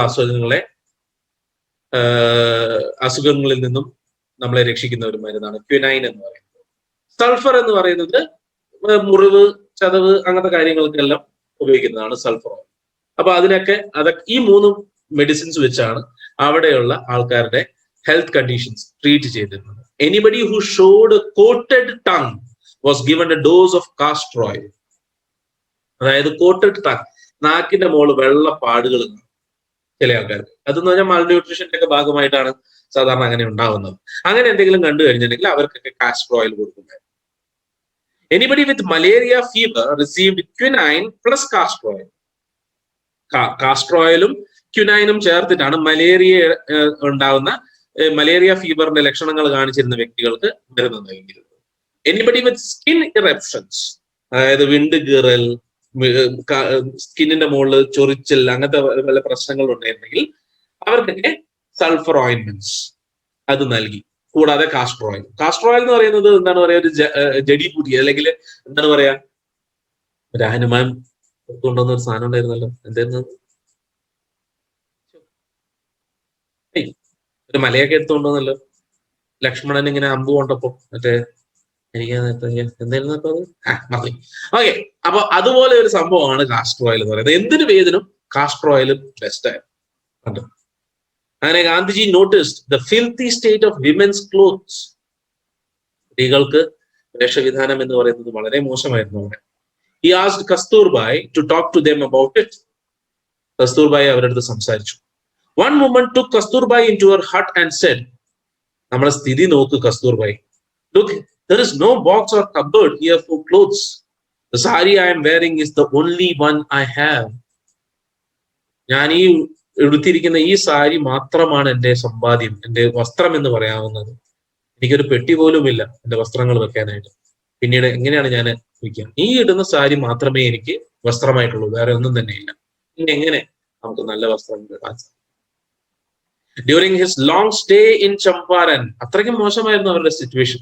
okay, during his long stay in Champaran, Gandhi kept a long distance watch on the ashram. അദ്ദേഹത്തിന് ചമ്പാരനിലാണ് താമസിക്കുന്നുണ്ടെങ്കിൽ പോലും, നീണ്ട കാലം, ഒരു വർഷത്തോളം ചമ്പാരനിൽ കഴിച്ചു കൂട്ടിയെങ്കിൽ പോലും മറ്റുള്ള ഡ്യൂട്ടീസ് അദ്ദേഹം മറന്നിരുന്നില്ല എന്ന് എടുത്തു പറയുകയാണ് Louis Fischer. Gandhi kept a long distance watch on the ashram. He sent regular instructions by mail. സ്ഥിരമായിട്ട് കത്തുകൾ എഴുതുമായിരുന്നു, എന്തൊക്കെ ചെയ്യണം, എന്തൊക്കെ ചെയ്യാൻ പാടില്ല എന്ന് എല്ലാം അറിയിച്ചുകൊണ്ട്. And asked for financial accounts. അവിടെയുള്ള ആശ്രമിന്റെ ഫിനാൻഷ്യൽ അക്കൗണ്ട്സ് ഒക്കെ അവരും ഇങ്ങോട്ടേക്ക് അയച്ചു കൊടുക്കുമായിരുന്നു. Once he wrote to the residents that it was time to fill in the old latrine trenches and dig new ones, otherwise the old ones would begin to smell bad. എല്ലാ വീടുകളിലും ഒരു സണ്ടാസ് അല്ലെങ്കിൽ ഒരു ലാട്രിൻ എന്ന് പറഞ്ഞുകൊണ്ട് നമ്മുടെ മോദി തുടങ്ങി അല്ലേ? അത് പണ്ട് ഗാന്ധിജി തുടങ്ങിയ ഒരു സംഭവമാണ്. ഓക്കെ, അദ്ദേഹത്തിന്റെ മനസ്സിൽ ഉൾത്തിരിഞ്ഞു വന്ന സംഭവമല്ല, ഗാന്ധിജി പണ്ട് കൊണ്ടുവന്ന സംഭവം. അദ്ദേഹം പറഞ്ഞൊരു കാര്യമാണ്, ലാട്രിൻസ് വേണം. കണ്ട അവിടെ ഇവിടെയും കണ്ടു കഴിഞ്ഞാൽ ഈ ഒരു തുറസായ സ്ഥലം, എന്നാ അവിടെ പോവാം എന്നല്ല, നിങ്ങൾക്ക് അതിനായിട്ടൊരു സ്ഥലം വേണം. അതിന് കുഴി കുത്തണം, ഇത്ര ആഴത്തിൽ കുഴി കുത്തണം. ആ കുഴി കുത്തിയതിന് ശേഷം ഏകദേശം നിറയാനായി എന്ന് കണ്ടു കഴിഞ്ഞാൽ അത് അടച്ചു മൂടണം. എന്നിട്ട് വേറെ കുഴി കുത്തണം, എന്നിട്ട് അവിടെ ലാട്രിൻ മാറ്റണം. അങ്ങനെ അങ്ങനെ അങ്ങനെ ഇന്റർചേഞ്ച് ചെയ്ത് വേണം ഇത് യൂസ് ചെയ്യാനായിട്ട് എന്നൊക്കെ ഗാന്ധിജി പ്ലാൻ ചെയ്തിരുന്നു. അതിന്റെ ഭാഗമായിട്ട് അതുപോലും അദ്ദേഹത്തിന് ഓർമ്മയുണ്ടായിരുന്നു. അദ്ദേഹം എത്രയോ ദൂരെ ആണെങ്കിൽ പോലും അതുപോലും അദ്ദേഹം ഓർത്തിരുന്നു. എന്നിട്ട് അതിനു വേണ്ടി പ്രത്യേകമായ ഇൻസ്ട്രക്ഷൻസ് അദ്ദേഹം കൊടുത്തിരുന്നു. പഴയ ലാട്രിൻ മൂടാനായി അത് മൂടിയിരിക്കണം, അതിനുശേഷം പുതിയ ഒന്നും ഉണ്ടാക്കണം. ലാട്രിൻ ട്രെഞ്ച് എന്ന് പറഞ്ഞാൽ എന്താണ്? ആഴത്തിലുള്ള കുഴി എന്നുള്ളതാണ് ട്രെഞ്ച് എന്ന് പറഞ്ഞാൽ. പുതിയതൊന്ന് കുത്തണം, പഴയത് മൂടാൻ മറക്കരുത്, അല്ലെങ്കിൽ അത് മണത്തു തുടങ്ങും, മൂടിയേ മതിയാകുള്ളൂ. ഓക്കെ, ഇതൊക്കെ അദ്ദേഹം പറയുകയുണ്ടായി. അത് എന്താണ് കാണിക്കുന്നത്? He was aware of whatever he was doing. വെറുതെ എന്തെങ്കിലും പറഞ്ഞിട്ട് പോവുകയല്ല അദ്ദേഹം ചെയ്യുന്നത്. He was practising what he was preaching. The Champaran episode was a turning point in Gandhi's life. അദ്ദേഹത്തിന്റെ ജീവിതം തന്നെ മാറ്റിമറിച്ച ഒരു സംഭവമാണ് ചമ്പാരൻ എപ്പിസോഡ് എന്ന് പറയുന്നത്. What I did, he explained, was a very ordinary thing. വളരെ സാധാരണമായിട്ടുള്ള കാര്യമാണ് ഞാൻ ചെയ്തിട്ടുള്ളത്. I declared that the Britishers could not order me about in my own country. Order me about. ഞാൻ എന്ത് ചെയ്യണമെന്ന് അവരല്ല തീരുമാനിക്കുന്നത്, ഞാനാണ് തീരുമാനിക്കുന്നത്. എന്റെ രാജ്യത്ത് ഞാൻ എന്ത് ചെയ്യണമെന്ന് ഞാനാണ് തീരുമാനിക്കുന്നത്, അല്ലാതെ വരുത്തന്മാരല്ല എന്നാണ് അദ്ദേഹം പറഞ്ഞത്. Order me about എന്ന് പറഞ്ഞാൽ to tell one what to do. This phrase is often used to emphasize that someone's behavior is controlling and unwarranted. Okay, എന്റെ ജീവിതം ഞാനാണ് കൺട്രോൾ ചെയ്യുന്നത്, അല്ലാതെ വേറൊരു രാജ്യത്തെ ആൾക്കാരല്ല. But Champaran did not begin as an act of defiance. പക്ഷെ ചമ്പാരനിലെ incident എന്ന് പറയുന്നത് ഒരു ആക്ട് ഓഫ് ഡിഫയൻസിന്റെ ഭാഗമായിട്ട് തുടങ്ങിയ ഒരു സംഭവമല്ല. Open resistance, bold disobedience. It grew out of an attempt to alleviate the distress of large numbers of poor peasants. അപ്പൊ എലീവിയേറ്റ് എന്ന് പറഞ്ഞാൽ എന്താണ്? അവരുടെ ദുഃഖത്തെ ദൂരീകരിക്കാനായിട്ട്, അവരുടെ കഷ്ടപ്പാടുകളെ ദൂരീകരിക്കുന്നതിന്റെ ഭാഗമായിട്ടാണ് ആ ഒരു സംഭവം, ആ ഒരു എപ്പിസോഡ് ഉണ്ടായത്. അത് അവിടെ ചമ്പാരനിലേക്ക് പോകുമ്പോൾ അദ്ദേഹം തീരുമാനിച്ചിട്ട് പോയതല്ല, ഞാൻ അവിടെ പോയി കഴിഞ്ഞാൽ അവരെന്ത് പറഞ്ഞാലും ഞാൻ എതിർക്കും എന്ന് വിചാരിച്ച് പോയതല്ല. ഈ കഷ്ടതകളും കഷ്ടപ്പാടുകളും കണ്ടപ്പോ അതിൽ നിന്നും ഉൾത്തിരിഞ്ഞു വന്ന ഒരാശയമാണ് civil disobedience. This was the typical Gandhi pattern. അതായിരുന്നു ഗാന്ധിജിയുടെ പൊളിറ്റിക്കൽ എന്ന് പറയുന്നത്. അത് ഗാന്ധിജിയുടെ സ്ഥിരം പാറ്റേൺ തന്നെയായിരുന്നു. എന്താണോ അദ്ദേഹം അവിടെ കാണുന്നത് ആ അവസ്ഥയ്ക്ക് വേണ്ടിയിട്ടുള്ള ഒരു പോംവഴിയായിരുന്നു അദ്ദേഹം കണ്ടെത്തിയിരുന്നത്. അല്ലാതെ ഒരു മുൻധാരണയോടുകൂടി ഒരു സംഭവത്തിനെയും അദ്ദേഹം അപ്രോച്ച് ചെയ്തിട്ടുണ്ടായിരുന്നു. എന്താണോ അവിടെ ആ കഷ്ടതകൾ അവരനുഭവിക്കുന്നത് അതിനു വേണ്ടിയിട്ടുള്ള ഒരു പോംവഴിയാണ് കണ്ടെത്താൻ സാധിക്കും. His politics were intertwined with the practical day-to-day problems of the millions. അദ്ദേഹത്തിന്റെ പൊളിറ്റിക്സ് എന്ന് പറയുന്നത് ദൈനംദിന ജീവിതത്തിൽ ജനങ്ങൾക്ക് നേരിടുന്ന കഷ്ടതകളുമായിട്ടായിരുന്നു അദ്ദേഹത്തിന്റെ പൊളിറ്റിക്സ് കൂടിക്കലർന്നിരുന്നത്. അല്ലാതെ ഒരു മുൻധാരണയും വെച്ചിട്ട് ഞാൻ ഇതാ ഈ പൊളിറ്റിക്സിലേക്ക് നാളെ മുതൽ ഇറങ്ങാൻ പോവുകയാണ്, ഒരു 10-20 കോടി 1000 കോടി സമ്പാദിച്ചതിന് ശേഷം പൊളിറ്റിക്സ് എന്നല്ല ചിന്തിക്കുന്നത്. എന്റെ ജനങ്ങൾക്ക് എന്താണ് കഷ്ടപ്പാട്, ആ കഷ്ടതകൾ എങ്ങനെ മാറ്റിയെടുക്കാം എന്നായിരുന്നു ഗാന്ധിജിയുടെ ചിന്ത. അതുമായിട്ടായിരുന്നു അദ്ദേഹം അവിടെ ചെന്നതിന് ശേഷം അവിടെ ഇരുന്നു കൊണ്ട് ജനങ്ങളുടെ ഇടയിൽ ഇരുന്നു കൊണ്ട് ജനങ്ങളുടെ പ്രശ്നങ്ങൾ മനസ്സിലാക്കുകയും അവരുടെ കഷ്ടതകൾ മനസ്സിലാക്കുകയും അതിനൊരു പോംവഴി കണ്ടെത്തുകയുമാണ് അദ്ദേഹം ചെയ്തത്. He was not a loyalty, his was not a loyalty to abstractions. It was a loyalty to living human beings. അദ്ദേഹത്തിന്റെ ലോയൽറ്റി എന്ന് പറയുന്നത് something which exist only as ideas. അദ്ദേഹത്തിന്റെ ഐഡിയാസിനോടായിരുന്നില്ല അദ്ദേഹത്തിന്റെ ലോയൽറ്റി. അദ്ദേഹത്തിന്റെ മനസ്സിലുണ്ടായിരുന്ന ഐഡിയാസിനോടായിരുന്നില്ല അദ്ദേഹത്തിന്റെ ലോയൽറ്റി. അദ്ദേഹത്തിന്റെ ലോയൽറ്റി എന്ന് പറയുന്നത് ജനങ്ങളോടായിരുന്നു. ഇപ്പോഴുള്ള പൊളിറ്റീഷ്യൻസ് എന്ന് പറയുന്നത് ഒരു ഐഡിയ അവരുടെ മനസ്സിലുണ്ട്. ആ ഐഡിയ എങ്ങനെ ജനങ്ങളിലേക്ക് എത്തിക്കാം എന്നുള്ളതാണ് അവരുടെ ചിന്ത. നേരെ മറിച്ച് ഗാന്ധിജിയുടെ ചിന്ത എന്ന് പറയുന്നത് ജനങ്ങളെ കുറിച്ചാണ് അദ്ദേഹം ചിന്തിച്ചുകൊണ്ടിരുന്നത്. അവരുടെ പ്രോബ്ലംസിനെ കുറിച്ചാണ് അദ്ദേഹം ചിന്തിച്ചുകൊണ്ടിരുന്നത്. അതിനൊരു സൊല്യൂഷൻ കണ്ടെത്തുക എന്നായിരുന്നു അദ്ദേഹത്തിന്റെ തിയറി, അദ്ദേഹത്തിന്റെ practice. In everything Gandhi did, moreover, he tried to mold a new free India who could stand on his own feet and thus make India free. അദ്ദേഹം ഒരു വഴി കാണിച്ചു കൊടുക്കുകയല്ല. അദ്ദേഹം കാണിച്ചു കൊടുക്കുന്നതെന്ന് വന്നു പറഞ്ഞാൽ നിങ്ങൾക്ക് ഫ്രീ ആകാം, നിങ്ങൾക്ക് സാധിക്കും, നിങ്ങൾക്ക് ചെയ്യാൻ സാധിക്കും, നിങ്ങൾക്ക് പറ്റും, നിങ്ങളെ കൊണ്ടേ പറ്റൂ എന്നാണ് അദ്ദേഹം പറയുന്നത്. അണ്ടർസ്റ്റാൻഡ്? അപ്പൊ അദ്ദേഹത്തിന്റെ തിയറി അതായിരുന്നു, ജനങ്ങൾക്ക് അവരുടേതായിട്ടുള്ള കാര്യങ്ങളുണ്ട്, അത് അവരെ കൊണ്ട് ചെയ്യിപ്പിക്കുക എന്ന് മാത്രമാണ് ഗാന്ധിജി ചെയ്തത്. That's what he did. He just showed them the way. It is them who have to walk on it. Early in the Champaran action, Charles Freer Andrews, ആദ്യം ചമ്പാരനിലെ തുടക്കം മുതൽ ഒരു വ്യക്തി ഉണ്ടായിരുന്നു അവരുടെ കൂടെ, ഒരു ബ്രിട്ടീഷറായിരുന്നു. അദ്ദേഹം ഒരു ഇംഗ്ലീഷ് പെസിഫിസ്റ്റ് ആണ്. ചാൾസ് ഫ്രിയർ ആൻഡ്രൂസ് എന്നാണ് അദ്ദേഹത്തിന്റെ പേര്. The English pacifist എന്ന് പറഞ്ഞാൽ a person who believes that war and violence are unjustified. വാറും വയലൻസ് ഒന്നും ജസ്റ്റിഫയബിൾ അല്ല എന്ന് ചിന്തിക്കുന്ന ഒരു വ്യക്തിയായിരുന്നു. ഇതിലൊന്നും ആവശ്യമില്ല എന്ന് ചിന്തിക്കുന്ന ഒരു വ്യക്തിയാണ്. അതുകൊണ്ട് തന്നെ ഗാന്ധിജിയോടൊപ്പം വളരെ അടുത്ത് പ്രവർത്തിച്ചിരുന്ന ഒരു വ്യക്തി കൂടിയാണ് ചാൾസ് ഫ്രിയർ ആൻഡ്രൂസ് എന്ന് പറയുന്നത്. അദ്ദേഹവും ഈ ചമ്പാരൻ ഇൻസിഡന്റുമായിട്ട് അസോസിയേറ്റ് ചെയ്തത് കുറച്ചു കാലം. Who had become a devoted follower of Mahatma, came to bid Gandhi farewell before going on a tour of duty to the Fiji Islands. Fiji ഐലൻഡ്സിലേക്ക് ഇദ്ദേഹത്തിന്റെ എന്താണ് നിർബന്ധിത ഒരു ഇതുണ്ടായിരുന്നു, കുറച്ച് ഡ്യൂട്ടി ചെയ്യണം. പണ്ട് കാലങ്ങളിൽ അങ്ങനെയാണ്, നിർബന്ധിതമായിട്ട് മിലിറ്ററി ഡ്യൂട്ടി ചെയ്തേ മതിയോ. അതിന്റെ ഭാഗമായി അദ്ദേഹത്തിന് ഫിജി ഐലൻഡ്സിലേക്ക് പോകേണ്ട ഒരു സാഹചര്യം വന്നപ്പോൾ ഗാന്ധിജിയുടെ ഒരു കടുത്ത ആരാധകനായ ചാൾസ് ഫ്രിയർ ആൻഡ്രൂസ് എന്ന് പറയുന്ന ഈ ഒരു വ്യക്തി അദ്ദേഹത്തെ കാണാൻ ചമ്പാരനിലേക്ക് വന്ന് യാത്ര പറയാൻ വേണ്ടി. ആ സമയത്ത് ഗാന്ധിജിയുടെ കൂടെ ഉണ്ടായിരുന്ന ലോയേഴ്സ്, രാജേന്ദ്ര പ്രസാദ്, പിന്നെ അതേപോലെ തന്നെ മറ്റുള്ള പ്രോമിനന്റ് ആയിട്ടുള്ള ലോയേഴ്സ്, അവർ പറഞ്ഞു Gandhiji's lawyer friends thought it would be a good idea for Andrews to stay in Champaran and help them.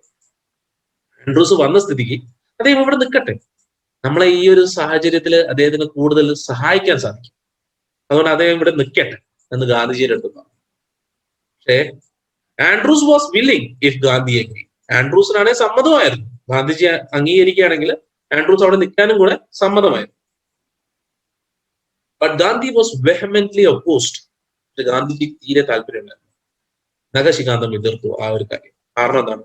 He said, you think that in this unequal fight it would be helpful if we have an Englishman on our side. This shows the weakness of your heart. The cause is just and you must rely upon yourselves to win the battle. You should not seek a prop in Mr. Andrews because he happens to be an Englishman. നിങ്ങൾ വിചാരിക്കുന്നത്, നിങ്ങൾ ഈ ഒരു വിചാരം നിങ്ങളുടെ ദയനീയതയെ, നിങ്ങളുടെ weakness ആണ് കാണിക്കുന്നത്, നിങ്ങളുടെ തോൽവിയാണ് കാണിക്കുന്നത്. കാരണം നിങ്ങൾ വിചാരിക്കുന്നത് ഒരു ഇംഗ്ലീഷുകാരൻ നമ്മളെ കൂടെ ഉണ്ടെങ്കിൽ നമ്മളെ ഈ ഒരു സംഭവത്തിന് കൂടുതൽ ഊന്നൽ കിട്ടുമെന്നാണ് നിങ്ങൾ വിചാരിക്കുന്നതെങ്കിൽ അത് തെറ്റാണ്. അങ്ങനെ ഒരു കാലത്ത് വിചാരിക്കാൻ പാടില്ല. അപ്പം പിന്നെ നമ്മളും അവരും തമ്മിൽ യാതൊരു വ്യത്യാസവുമില്ല എന്നുള്ളതാണ് അദ്ദേഹം പറയുന്നത്. നിങ്ങളുടെ ഹൃദയത്തിന്റെ വീക്ക്നെസ്സിനെയാണ് അത് കാണിക്കുന്നത്. നമ്മൾ പോരാടുന്നത് ഒരു ജസ്റ്റ് ആയിട്ടുള്ള അല്ലെങ്കിൽ സത്യമുള്ള ഒരു കാരണത്തിന് വേണ്ടിയിട്ടാണ് നമ്മളിപ്പോ പോരാടിക്കൊണ്ടിരിക്കുന്നത്. ഇവരുടെ ഈ കാര്യങ്ങളൊക്കെ നമ്മൾ നേരിട്ട് കണ്ടുകൊണ്ടിരിക്കുകയാണ്. ഇവരുടെ കഷ്ടതകളും കഷ്ടപ്പാടുകളൊക്കെ നമ്മൾ നേരിട്ട് കണ്ടുകൊണ്ടിരിക്കുകയാണ്. അപ്പൊ നമുക്കറിയാം ഇതുള്ളതാണ്, ഇത് സത്യമുള്ള ഒരു കോസാണ്, ഇറ്റ്സ് എ ജസ്റ്റ് കോസ്. അപ്പൊ അതിൽ നമ്മളല്ലാതെ വേറൊരാളെ, പുറമേ നിന്നുള്ള ഒരാളെ, അതായത് അവരുടെ സൈഡിൽ നിന്ന് ഒരാളെ ഇങ്ങോട്ടേക്ക് എടുത്തുകൊണ്ട് അവർക്കെതിരെ നമ്മൾ പോരാടുന്നത് ശരിയല്ല. നമ്മൾ തന്നെ ഇതിനു വേണ്ടി പോരാടിയേ മതിയാവൂ. നമ്മുടെ ഒരു ആവശ്യത്തിന് വേണ്ടി നമ്മളല്ലാതെ വേറൊരു വ്യക്തിയെ അതിലേക്ക് ഉൾപ്പെടുത്താൻ പാടില്ല എന്നാണ് ഗാന്ധിജി പറയുന്നത്. You should not seek a prop in Mister Andrews. Prop എന്ന് പറഞ്ഞാൽ a person or thing that is a major source of support or assistance. അദ്ദേഹം ഒരു ബ്രിട്ടീഷുകാരനായതുകൊണ്ടും അദ്ദേഹം ഒരു ഇംഗ്ലീഷുകാരനായതുകൊണ്ടും അദ്ദേഹത്തെ കരുവാക്കി നമ്മൾ ബ്രിട്ടീഷേഴ്സിനെതിരെ നേരിടാൻ നമ്മൾ പാടില്ല. നമ്മുടെ ആവശ്യത്തിന് നമ്മൾ തന്നെ ഇറങ്ങിത്തിരിക്കണം. ഓക്കെ എന്ന് ഗാന്ധിജി പറഞ്ഞു കൊടുക്കുക. He had read our minds correctly. നമ്മുടെ മനസ്സ് ഗാന്ധിജി വായിച്ചെടുത്തതുപോലെ പറയുകയാണ്. Rajendra Prasad comments and we had no reply. Gandhiji പറഞ്ഞതിന് നമുക്ക് യാതൊരു ഉത്തരവും ഉണ്ടായിരുന്നില്ല. Gandhi in this way taught us a lesson in self-reliance. സ്വന്തം കാലിൽ നിന്ന് പോരാടാനുള്ള ഒരു പാഠം കൂടി ഗാന്ധിജി നമ്മളെ പഠിപ്പിച്ചു എന്നാണ് രാജേന്ദ്ര പ്രസാദ് പറയുന്നത്. Self-reliance, Indian independence and help to sharecroppers were all bound together. സ്വന്തം കാലിൽ നിന്നുകൊണ്ട് ഇന്ത്യയുടെ സ്വാതന്ത്ര്യത്തിന് വേണ്ടി പോരാടുക എന്നുള്ളതും ഷെയർ ക്രോപ്പേഴ്സിന് ഇവർ നൽകിയ സഹായവും എല്ലാം ഒന്നിച്ചാണ് സംഭവിക്കുന്നത്. ഓക്കെ, അതിന്റെ അർത്ഥം എന്താണ്? അവിടെ ഷെയർ ക്രോപ്പേഴ്സിന് ഹെൽപ്പ് ചെയ്യാന്ന് മാത്രമല്ല, അവിടെ ഇന്ത്യക്ക് ഇൻഡിപെൻഡൻസ് നേടിക്കെടുക്കുക എന്നുള്ള ഒരു വലിയ ഒരു എയിം കൂടി അതിൽ കൂടിച്ചേർന്നിരിക്കുന്നു എന്നാണ് ലൂയി ഫിഷർ. അപ്പോ ഇന്ത്യൻ ഇൻഡിപെൻഡൻസിന് മൂലമായിട്ടുള്ള അല്ലെങ്കിൽ പ്രധാനമായിട്ടുള്ള ഇമ്പോർട്ടന്റ് ആയിട്ടുള്ള ഒരു ടേണിംഗ് പോയിന്റ് ആയിരുന്നു Champaran incident. Okay, so that ends the chapter called Indigo. Okay, so വളരെ ഇമ്പോർട്ടന്റ് ആയിട്ടുള്ള ഒരു ലെസൺ ആണ്. Read it very nicely. Correct dates. There are lots of dates and timings and names in this. So keep that and write it in a notebook, all of you. Okay, names of prominent personalities, incidents, times, dates, places, Okay, you have to write these things because for one word MCQs, they might be asking all these things. Okay, it's a very important thing. Then so go through this lesson dedicatedly. Okay, so I'll stop over here. More detailed notes you can find it in classroom. Do sometime. Thank you very much, all of you. Have a great day. Live well and live strong. Stay safe. Stay healthy. Bye bye. Take care. Have a nice day. See you again with another lesson. Thank you very much.